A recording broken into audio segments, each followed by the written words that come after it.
Hello बच्चों, कैसे हैं आप लोग। आई होप बच्चों आप सब अच्छे होंगे और आपकी पढ़ाई बहुत अच्छी चल रही होगी। तो बच्चों ये हमारा लेक्चर नंबर 2 है क्लास 6 के चैप्टर नंबर 11 अलजेब्रा का। इस लेक्चर के अंदर हम एक्सरसाइज 11.1 के क्वेश्चन नंबर 1 से लेकर क्वेश्चन नंबर 6 तक के क्वेश्चंस को डिस्कस करेंगे और उन्हें सीखेंगे। आई होप बच्चों आपने मेरी पहले की वीडियोस देख ली होगी इस चैप्टर की। अगर नहीं देखी तो नीचे डिस्क्रिप्शन बॉक्स में प्लेलिस्ट का लिंक होगा, तो आप वहाँ से पहले की वीडियोस को देख सकते हैं। तो चलिए स्टार्ट करते हैं। तो क्वेश्चन नंबर 1 करते हैं। Find the rule which gives the number of matchsticks required to make the following matchstick pattern, use a variable to write the rule. क्या है इस क्वेश्चन में, यहाँ पर हमें कुछ अल्फ़ाबेट्स दे रखे हैं और ये अल्फ़ाबेट्स मैथ स्टिक की मदद से बनाए गए हैं। अब हमें इन मैथ स्टिक पैटर्न के लिए एक जनरल रूल फाइंड करना है। ठीक है, अगर आपने इंट्रोडक्शन वाली वीडियो देखी होगी तो आपने उसमें देखा होगा कि किस तरीके से मैंने उसमें एल पैटर्न के लिए एक जनरल रूल बनाया था। जिस तरीके से हमने उस वीडियो के अंदर एल पैटर्न के लिए जनरल रूल बनाया था, उसी तरीके से हमें इन पैटर्न्स के लिए भी रूल बनाना है। ठीक है, तो स्टार्ट करते हैं। सबसे पहले हमें टी पैटर्न के लिए एक जनरल रूल बनाना है। 1T को बनाने के लिए कितनी मैथ स्टिक्स की ज़रूरत पड़ेगी? 2 मैथ स्टिक। ठीक है ना, 1 मैथ स्टिक इधर आएगी, 1 मैथ स्टिक इधर आएगी, तो टोटल 1T को बनाने के लिए हमें 2 मैथ स्टिक की ज़रूरत पड़ेगी। अगर हमें 2T बनाने हो तो 2T बनाने के लिए 4 मैथ स्टिक की ज़रूरत पड़ेगी। 3T हो तो 3T बनाने के लिए कितनी मैथ स्टिक की ज़रूरत पड़ेगी? 6 मैथ स्टिक की ज़रूरत पड़ेगी। ठीक है ना, तो आप अगर यहाँ पे ध्यान दोगे तो यहाँ पर एक पैटर्न फॉर्म हो रहा है। ठीक है, 1T के लिए 2 मैथ स्टिक, 2T के लिए 4 मैथ स्टिक, 3T के लिए 6 मैथ स्टिक। इसी तरीके से अगर मैं 4T बनाऊँ तो 8 मैथ स्टिक, 5T बनाऊँ तो 10 मैथ स्टिक। इस तरीके से एक 2 का टेबल चल रहा है। ठीक है ना, 2 1 2, 2 2 4, 2 3 6। ठीक है ना, तो इसके लिए जनरल फॉर्मूला कैसे बनेगा? अगर आप नंबर ऑफ़ टी को एक वेरिएबल ले लो, हमें यहाँ पे वेरिएबल का यूज़ करना है। नंबर ऑफ़ टी को एक वेरिएबल ले लो, लेट सपोज एन ले लेते हैं। ठीक है ना, आप कोई भी वेरिएबल चूज़ कर सकते हो, X Y Z A B C, कोई भी वेरिएबल आप चूज़ कर सकते हो। तो एन टीज़ के लिए कितनी मैथ स्टिक की ज़रूरत पड़ेगी? 2n। ठीक है ना, एन टीज़ के लिए 2n मैथ स्टिक ज़रूरत पड़ेगी, n का डबल। जैसे कि आप यहाँ पे देख सकते हो 1T के लिए 2 मैथ स्टिक यानी कि डबल हो रहा है। ठीक है ना, 2 के लिए 4, यहाँ पर भी डबल हो रहा है, 3 के लिए 6 डबल हो रहा है ना। तो इसी तरीके से n टीज़ के लिए 2n मैथ स्टिक्स की ज़रूरत पड़ेगी। ठीक है, तो इसका जनरल फॉर्मूला क्या आएगा? 2n। क्लियर? n क्या हो गया? Number of tees. 2 क्या हो गया? एक टी को बनाने के लिए कितनी मैथ स्टिक की ज़रूरत पड़ेगी। अब जैसे कि मैं इस फॉर्मूला का यूज़ करूं 10T बनाने के लिए, ठीक है ना, मुझे 10 टीज़ बनाने हैं। क्लियर? तो 10T बनाने के लिए मैं क्या करूंगा? ये फॉर्मूला का यूज़ करूंगा, 2 की जगह 2 और n की जगह क्या रखूंगा? 10, क्योंकि n का मतलब क्या है? Number of T's. क्लियर? तो 2 10 20। तो 10 टीज़ बनाने के लिए मुझे 20 मैथ स्टिक की ज़रूरत पड़ेगी। ठीक है, इस तरीके से हमें फॉर्मूला बनाने हैं। अब बी पार्ट देखो, z बनाना है। अब 1z बनाने के लिए कितनी मैथ स्टिक चाहिए? 1 2 3। ठीक है, 3 मैथ स्टिक चाहिए। जिस तरीके से 1T के लिए 2 मैथ स्टिक और 1z के लिए 3 मैथ स्टिक, तो इसका भी अगर हम इसी तरीके से पैटर्न बनाएं, 1z के लिए 3 मैथ स्टिक, 2z के लिए 6 मैथ स्टिक, 3z के लिए 9 मैथ स्टिक, ये पैटर्न बन जाएगा। यहाँ पे क्या यूज़ हो रहा है? 3 का टेबल यूज़ हो रहा है। ठीक है ना, तो इसका फॉर्मूला क्या होगा? 3n होगा। समझ में आ रहा है? क्योंकि 1z बनाने के लिए 3 मैथ स्टिक चाहिए। ठीक है ना, इसलिए इसका फॉर्मूला हो जाएगा 3n। n यहाँ पे हो जाएगा नंबर ऑफ z, 3 यहाँ पे हो जाएगा number of math stick required for 1z। Clear? अब अगर मुझे 5z बनाने हो तो मैं इस फॉर्मूला का यूज़ करूँगा, 3 की जगह 3 रखूँगा, n की जगह क्या रखूँगा? 5। ठीक है ना, 3 5 ज़ा 15। तो 5 सेट बनाने के लिए मुझे 15 मैच स्टिक की ज़रूरत पड़ेगी। यहाँ पर है यू के लिए भी आप देख सकते हो 3 मैच स्टिक की ज़रूरत पड़ेगी। तो इसका भी फॉर्मूला क्या होगा, 3n। क्लियर हो रहा है। वी लेटर को बनाने के लिए आपको 2 मैच स्टिक की ज़रूरत पड़ेगी। तो इसके लिए भी कौन सा फॉर्मूला लगेगा, 2n लगेगा। ठीक है ना। ई पैटर्न को देखो, ई पैटर्न को बनाने के लिए हमें कितनी मैच स्टिक की ज़रूरत पड़ेगी, 1 2 3 4 5, टोटल 5 मैच स्टिक की ज़रूरत पड़ेगी। तो इसके लिए फॉर्मूला क्या होगा, जनरल 5n। क्लियर हो रहा है। मान लो मुझे 10 ई के पैटर्न बनाने हैं, तो 10 ई के पैटर्न बनाने के लिए मुझे कितनी टोटल मैच स्टिक की ज़रूरत पड़ेगी। तो मैं कैसे निकालूंगा, 5 मल्टीप्लाई n के अंदर क्या रख दूंगा, 10। तो 5 10 ज़ा 50। तो मुझे अगर 10 ई बनाने हैं तो टोटल मुझे 50 मैच स्टिक की ज़रूरत पड़ेगी। क्लियर। एस लेटर को बनाने के लिए हमें कितनी मैच स्टिक चाहिए, 1 2 3 4 5 मैच स्टिक्स चाहिए। तो इसका भी जनरल फॉर्मूला क्या हो जाएगा, 5n। ए लेटर को बनाने के लिए कितनी मैच स्टिक चाहिए, 1 2 3 4 5 6 मैच स्टिक चाहिए। तो इसका भी जनरल फॉर्मूला हो जाएगा 6n। ठीक है। तो इस तरीके से हमें जनरल फॉर्मूला निकालने हैं। अब करते हैं क्वेश्चन नंबर 2। तो क्वेश्चन नंबर 2 करते हैं, we already know the rule for the pattern of letters L, C and F। हम ऑलरेडी L, C और F इनके पैटर्न्स का रूल जानते हैं। अभी हमने क्वेश्चन नंबर 1 में काफ़ी सारे लेटर्स के जनरल रूल बनाए हैं। ठीक है। तो इसी तरीके से हम L का, C का, F का, इनके भी हम जनरल रूल निकाल सकते हैं आराम से। आगे क्या कह रहा है इस क्वेश्चन में, some of the letters from question number 1 give us the same rule as that given by L, which are this, why does this happen. तो क्या कह रहा है इस क्वेश्चन में, हमें क्वेश्चन नंबर 1 के अंदर कुछ ऐसे लेटर्स फाइंड करने हैं जिनके पैटर्न का जनरल रूल बिल्कुल सेम है L पैटर्न की तरह। ठीक है। L पैटर्न हमने इंट्रोडक्शन वाली वीडियो के अंदर इसका पैटर्न पूरा करा था। इसका जनरल रूल क्या निकला था, 2n। ठीक है, क्योंकि इसके अंदर 2 मैच स्टिक की ज़रूरत पड़ेगी इसको बनाने के लिए, इसी वजह से इसका जनरल रूल है 2n।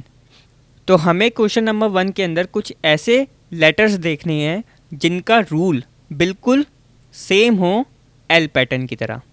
L पैटर्न का रूल है 2n। तो देखते हैं। तो ये रहे हमारे ये लेटर्स। ठीक है। कौन से लेटर्स हैं जिनका रूल 2n है। तो आप देख सकते हो T लेटर, इसका भी जनरल रूल 2n आ रहा है। ठीक है। और साथ ही साथ ये एक V लेटर, इसका भी एक जनरल रूल 2n आ रहा है। ठीक है। तो इन दोनों लेटर्स का जनरल रूल बिल्कुल सेम है L की तरह। ठीक है। तो इसका आंसर क्या हो जाएगा, A पार्ट, ठीक है, और D part, A and D part. ठीक है। इन दोनों पार्ट के अंदर जो लेटर्स हैं उनका जनरल रूल बिल्कुल सेम है L की तरह। ठीक है, विच इज़ 2n। क्लियर। अब साथ ही साथ हमें एक क्वेश्चन और दे रखा है, वाई डज दिस हैपन, ऐसा क्यों हो रहा है। इसका सिंपल सा आंसर है, A पार्ट में है T लेटर, D पार्ट में है V लेटर। अगर आप इन तीनों को देखो तो तीनों को बनाने के लिए आपको सिर्फ 2 मैच स्टिक की ज़रूरत है। L को बनाओ या V को बनाओ या फिर T को बनाओ। ठीक है, किसी को भी बनाओगे आपको सिर्फ 2 मैच स्टिक की ज़रूरत है। इसी वजह से इसका जनरल फॉर्मूला बिल्कुल सेम है, विच इज़ 2n। ओके। तो इसके आंसर में हम लिखेंगे, because both T and V pattern need 2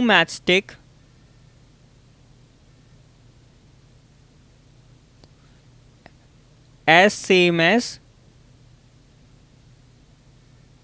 L, ठीक है। एल की तरह ही टी और वी पैटर्न को भी 2 मैच स्टिक चाहिए, इसी वजह से इनका जनरल फॉर्मूला बिल्कुल सेम है जो कि है 2n। क्लियर? तो इस तरीके से क्वेश्चन होना था। अब करते हैं अगला क्वेश्चन। तो क्वेश्चन नंबर 3 करते हैं। Cadets are marching in a parade, there are 5 cadets in a row. क्या कह रहे हैं इस क्वेश्चन में? एक परेड में कैडेट्स मार्च कर रहे हैं, टोटल एक रो के अंदर 5 कैडेट्स हैं, ठीक है। What is the rule which gives the number of cadets given the number of रोज। यानी कि हमें टोटल नंबर ऑफ कैडेट्स के लिए एक जनरल रूल बनाना है, ठीक है। साथ ही में हमें ये भी दे रखा है कि हमें n वेरिएबल का यूज़ करना है नंबर ऑफ रोज के लिए, ठीक है। तो सबसे पहले हम इसी को लेट कर लेते हैं। Let number of rows, number of rows n let करना है हमें, ठीक है। यानी कि टोटल रोज है हमारी n, ठीक है। अब यहाँ पर देखो ज़रा, ये मेरी हो गई रोज, ठीक है।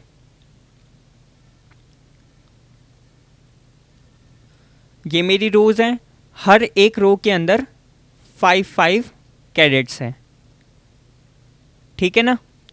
देखो ये मेरी फर्स्ट रो है, तो टोटल कितने कैडेट्स हुए? 5 × 1 यानी कि 5 कैडेट्स। यहाँ तक हुए 5 कैडेट्स। ये मेरी सेकंड रो है, तो 5 × 2 टोटल कितने हो गए? 10 कैडेट्स, इन दोनों रो को मिला के। ये थर्ड रो है, 5 × 3 कितने हो जाएंगे? 15 कैडेट्स। यहाँ तक हो गए टोटल 15 कैडेट्स। ये फोर्थ रो है, 5 × 4 टोटल हो जाएंगे 20 कैडेट्स, ठीक है। तो यहाँ से लेकर यहाँ तक हो गए हमारे 20 कैडेट्स। लेकिन हमें टोटल नंबर ऑफ रोज तो पता नहीं है, हमें क्या लेट करना है यहाँ पर? n। तो लेट सपोज टोटल रोज हैं हमारी n, ठीक है। ये टोटल रोज हैं हमारी n, तो टोटल कैडेट्स कितने हो जाएंगे? 5 × n यानी कि 5n, ठीक है। तो टोटल नंबर ऑफ कैडेट्स कितना आएगा इसका आंसर? 5n, ठीक है। तो इसको लिखते हैं हम यहाँ पे, number of cadets in one row. सबसे पहले वन रो की बात करी जाए तो वन रो में है 5 cadets. Number of cadets in n rows, n rows के अंदर कितने कैडेट्स हो जाएंगे? टोटल 5n, ठीक है। तो इस तरीके से क्वेश्चन होना था। अब करते हैं अगला क्वेश्चन। क्वेश्चन नंबर 4 करते हैं। If there are 50 mangoes in a box, how will you write the total number of mangoes in terms of the number of boxes? Use b for the number of boxes. तो क्या कह रहा है इस question में? अगर एक box के अंदर 50 मैंगोज हैं तो टोटल नंबर ऑफ मैंगोज कितने होंगे नंबर ऑफ बॉक्सेस में, ठीक है। हमें यहाँ पर नंबर ऑफ बॉक्सेस को b वेरिएबल से लेट करना है। तो करते हैं इस क्वेश्चन को। सबसे पहले लिखेंगे late number of boxes. Total boxes हमें कितने मानने हैं? b मानने हैं, ठीक है। अब यहाँ पर देखो, ये हमारे कुछ बॉक्सेस हो गए, ठीक है। हर एक बॉक्स के अंदर कितने हैं? 50 मैंगोज हैं, ठीक है ना। ये हो गया हमारा फर्स्ट बॉक्स। तो फर्स्ट बॉक्स है तो 50 की मल्टीप्लाई 1 से होगी। टोटल कितने मैंगोज हो गए? 50, यहाँ तक, ठीक है। उसके बाद ये है हमारा सेकंड बॉक्स, तो 50 × 2 टोटल कितने मैंगोज हो जाएंगे? 100 मैंगोज, ठीक है। इन दोनों बॉक्सेस को मिला के टोटल हो गए 100 मैंगोज। ये हमारा है थर्ड बॉक्स, 50 × 3 कितना हो जाएगा?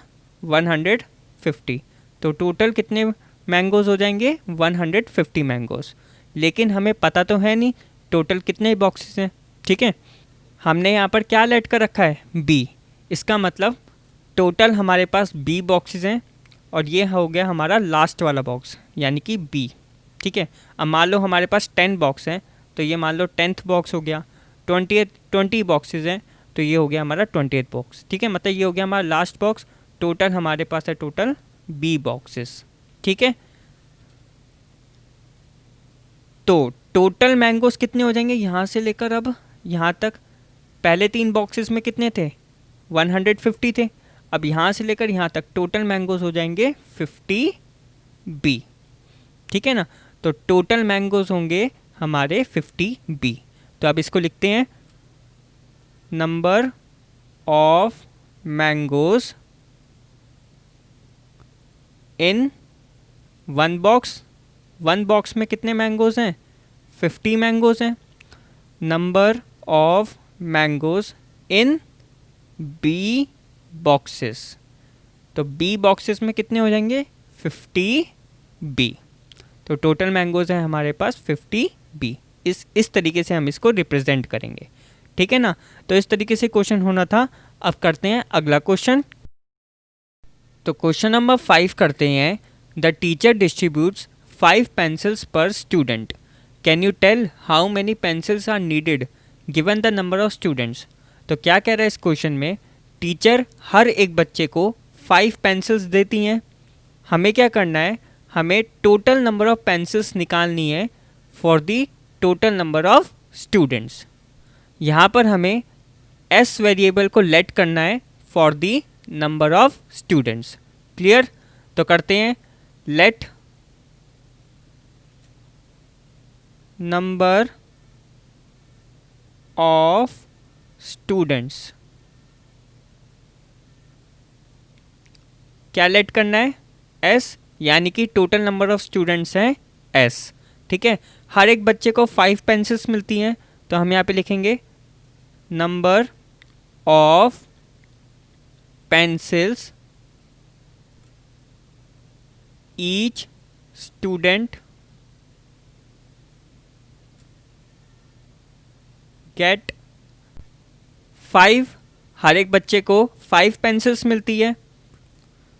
Number of pencils for S students कितनी होंगी, 5s। ठीक है, total number of students S हैं, हर एक बच्चे को 5 पेंसिल्स मिलती हैं, तो total pencils for S students कितनी होगी, 5s। क्लियर, तो इस तरीके से क्वेश्चन होना था। अब करते हैं अगला क्वेश्चन। तो क्वेश्चन नंबर 6 करते हैं, a bird flies 1 kilometre in 1 minute. Can you express the distance covered by the bird in terms of its flying time in minutes. क्या कह रहा है इस क्वेश्चन में, एक बर्ड 1 किलोमीटर फ्लाई करती है 1 मिनट में। तो हमें क्या बताना है, हमें क्या करना है इस क्वेश्चन में, टोटल डिस्टेंस निकालना है बर्ड का जो उसने फ्लाई करा है अपने टोटल टाइम में। ठीक है, टोटल टाइम यहाँ पर कितना लेट करना है, टी लेट करना है। ठीक है, यहाँ पर दे रखा है तो लेट कर लेते हैं, let total flying time. Total flying time हमने क्या मान लिया, टी, और ये किस में है, मिनट्स में है। ठीक है, distance cover by bird in 1 minute. 1 minute में कितना डिस्टेंस कवर करती है, 1 किलोमीटर। ठीक है, तो डिस्टेंस कवर होगा टी मिनट्स में कितना, 1 इंटू टी किलोमीटर। ठीक है, जब 1 मिनट में 1 किलोमीटर डिस्टेंस कवर हो रहा है तो टी मिनट में कितना डिस्टेंस कवर होगा, 1 मल्टीप्लाई टी, यानी कि टी वन ज़ा टी, जैसे कि 2 वन ज़ा क्या होता है, 2 होता है, इसी तरीके से टी वन ज़ा टी होगा। तो टी मिनट में 50 किलोमीटर डिस्टेंस कवर करेगी बर्ड। ठीक है, तो इस तरीके से क्वेश्चन होना था। तो इस वीडियो में इतना ही। अगर आपको किसी भी क्वेश्चन में डाउट हो तो प्लीज़ नीचे कमेंट करना, मैं आपके कमेंट का आंसर जल्द से जल्द देने की कोशिश करूंगा। अगर आपको ये वीडियो पसंद आई हो तो प्लीज़ वीडियो को लाइक कर देना, और अभी तक अगर आपने इस चैनल को सब्सक्राइब नहीं करा तो प्लीज़ चैनल को सब्सक्राइब कर दो, और साथ में नोटिफिकेशन बेल को भी दबा देना ताकि आने वाली वीडियोज़ की अपडेट आपको मिलती रहे। So thanks for watching, keep supporting, keep loving, keep growing.